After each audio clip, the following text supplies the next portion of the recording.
tunay, mga mare kong tunay, mga mare kong tunay. So ngayong araw ay may pupuntahan kami. Oo, may pupuntahan kami mga mare. Kat lang ako ng kaibigan ko kaya for the go mga te. Pupunta kaming dagat. Malayo ngayon dagat dito sa amin kaya for the hilo-hilo ang person. Hindi ko na videoan yung kaganapan kanina kasi nga nakakaya abe, ang daming tao. After ko mag-upo, inakit na ako ng kaibigan ko, mapunta na daw doon sa cottage. Pagdating namin te, nakita agad namin yung view, ang ganda talaga be, tas picture-picture, ganun.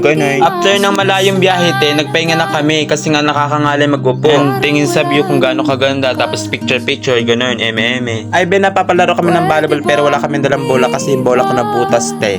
After namin magpahinga be, ay naglakad-lakad na lang kami sa dulo, ganun. Ang hangin niya be, tapos ang init. After ko yata dito maligo, mangingitim ako. Charis, sadya naman tayo maitim. Tapos be, kumuha yung kasamaan ko ng suman be, ang sarap. Ulit ako nakatikim nito kasi nga walang talim dito sa amin na ngayon. Tapos be, nakakita ako ng kangkong ba yun, charis. And kumain na kami, ang ulam namin ay santol, kung ano-ano be. Tapos kumuha ulit ako ng suman, nakapatal doon ang mukha ko, charis. After namin be, kumain ay naligo na kami, exciting part na to be, charis. Kasi sabi nila, bago daw kami maligo ay kumain daw kami, kaya go.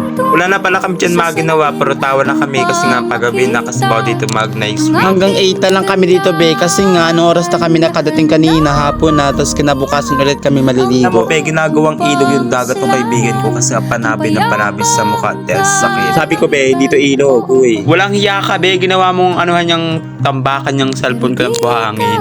Ito nga mga mare, paggabi na, tapos duman na naman ang sumat ng kaibigan ko, kaya go. Ayos mo ka be, uy. So ayan mga mare, paggabi na, time check, 7:30. For the laman-laman ng tao na to, huy. Tapos ang ginagawa namin te, naglalagay kami ng buhangin sa paa kasi nga mabuo kami ng buntot ng Serena. Hindi ako nakakabuo te kasi ang hirap. Nakabuo sana ako be, ako sana papalit kay Jezabel, Charias. Kaya yan, tulong-tulong na lang kami be.